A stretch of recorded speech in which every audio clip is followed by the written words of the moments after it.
বন্ধুরা, একটি কথা সবাই জানেন যে রাজনীতিতে কোনো শেষ কথা নেই। রাজনীতি এমন একটা প্ল্যাটফর্ম যেখানে মানুষ বা রাজনীতিবিদরা যে কোনো সময় যে কোনো সাথে সম্পর্ক ভালো করতে পারে, সম্পর্ক ভালো রাখতে পারে, আবার যে কোনো সময় যে কোনো পরিবেশ পরিস্থিতিতে সম্পর্কের টানাপোড়েন হয়ে যাবে এবং সম্পর্ক নষ্ট হয়ে যাবে। এটা আমরা দেখে এসেছি। আমরা বাংলাদেশে এমনটিও দেখেছি যে আওয়ামী লীগ জামাতের সাথে জোট বেঁধেছে, আবার এমনও দেখেছি বিএনপি জামাতের সাথে জোট বেঁধেছে, এবং বিভিন্ন সময় বিভিন্ন দল, বিভিন্ন রাজনৈতিক দল প্রয়োজনে অপ্রয়োজনে জোট বাঁধে, প্রয়োজনে অপ্রয়োজনে জোট ভাঙে। এখন আমাদের দেশেও চলে আসছে নির্বাচনী ডামাডোল, সবাই নির্বাচনের জন্য প্রস্তুতি নিচ্ছেন। যদিও আমরা কেউ জানি না, আমরা কেউ বিশ্বাস করতে পারি না যে আগামী ডিসেম্বরে নির্বাচন হবে, না ফেব্রুয়ারিতে হবে, না জুনে হবে, নাকি আরও পরে হবে, সেটা পরবর্তী বিষয়। তবে নির্বাচন তো একদিন হবেই। সেই নির্বাচন করবার জন্য সব দলই এখন জোট বাঁধা শুরু করে দিয়েছেন। এতে বাদ পড়েনি এনসিপিও। এমন কথাই শোনা যাচ্ছে বাজারে।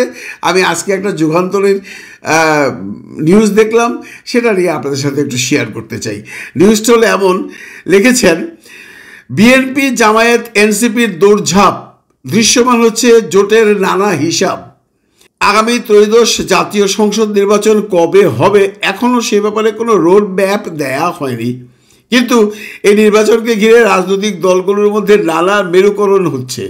দৃশ্যমান হচ্ছে ছোট ছোট দলগুলোকে ঘিরে বিএনপি জামায়াত ও এনসিপি পৃথক পৃথক বলয় তৈরির তৎপরতা। খবর বিবিসি বাংলার। ঢাকার বনানীতে বিএনপি আহ্বানে একটি বৈঠক, উপস্থিত বাম গণতান্ত্রিক জোটের দুটি দল সিপিবি এবং বাসদের শীর্ষ নেতারা। বৈঠকে আলোচনার মূল বিষয় ছিল নির্বাচন। বিএনপি ডিসেম্বরের মধ্যে জাতীয় সংসদ নির্বাচনের যে দাবি করছে, দলটি সেই দাবির প্রতি সিপিবি বাসদের নেতাদের সমর্থন চেয়েছে। এটা হলো ইলেকশন চাইবার জন্য দল গঠন। আলটিমেটলি এই যে দুটি দল এক হবে, এই সিপিবি বা বাসদ যদি বিএনপির সাথে কাঁধে কাঁধ মিলায়, আলটিমেটলি ইলেকশনে গিয়েও তারা সিট ভাগাভাগি করবে, যেগুলো আমরা আগেও দেখে এসেছি। তার মানে আমার কথা একটাই, যেই লাউ সেই কদু। আবার সেই বাংলাদেশের সেই রাজনীতি, যে রাজনীতি 54 বছর যাবৎ আমরা দেখে এসেছি। আমরা ভেবেছিলাম কোনো একটা পরিবর্তন হবে, কিন্তু তার কোনো আশা আমরা কেউ দেখতে পাচ্ছি না। তারপর লিখেছে, ছোট দলগুলোকে বিএনপি কেন টানছে। ছাত্র জনতার গণ অভ্যুত্থানে যেসব রাজনৈতিক দল একসঙ্গে ভূমিকা রেখেছিল, সেই দলগুলোর মধ্যে এখন বিভক্তি স্পষ্ট। নির্বাচন ও সম্ভাব্য ক্ষমতা লড়াইয়ে বিএনপি এবং জামায়াতের মধ্যে দূরত্ব তৈরি হয়েছে। এনসিপিও রাজনীতিতে তৎপর হয়েছে নিজস্ব বক্তব্য নিয়ে। এনসিপির বক্তব্য আপনারা জানেন, এনসিপি সবসময় বলে আসছে, আমরা নির্বাচনের আগে সংস্কার চাই, আওয়ামী সরকারের সেই বিচার চাই, শেখ হাসিনার বিচার চাই, গণপরিষদ ভোট চাই, ইত্যাদি ইত্যাদি। তারা তাদের সেই জায়গাতে অবস্থান করছে, কিন্তু পাশাপাশি তারাও বিভিন্ন দলের সাথে কথা বলছেন।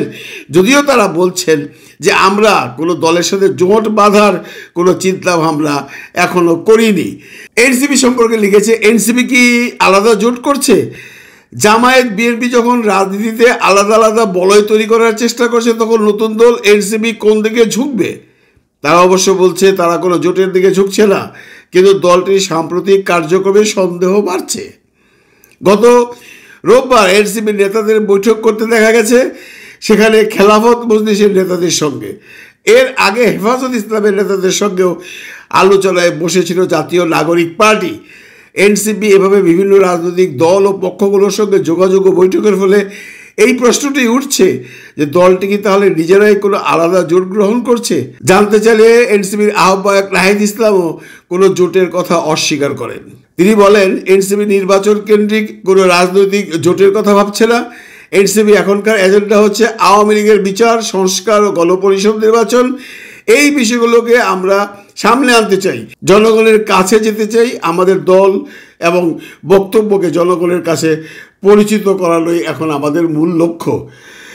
এই লক্ষ্যের পাশাপাশি অবভিয়াসলি হয়তোবা কোনো এক সময় এনসিপিও কারোর সাথে জোট বাঁধবে, সেটা সময় বলে দেবে। এনসিপি কার সাথে জোট বাঁধবে, জামাত কার সাথে জোট বাঁধবে, বিএনপি কাকে কাকে তাদের দলে টানবে।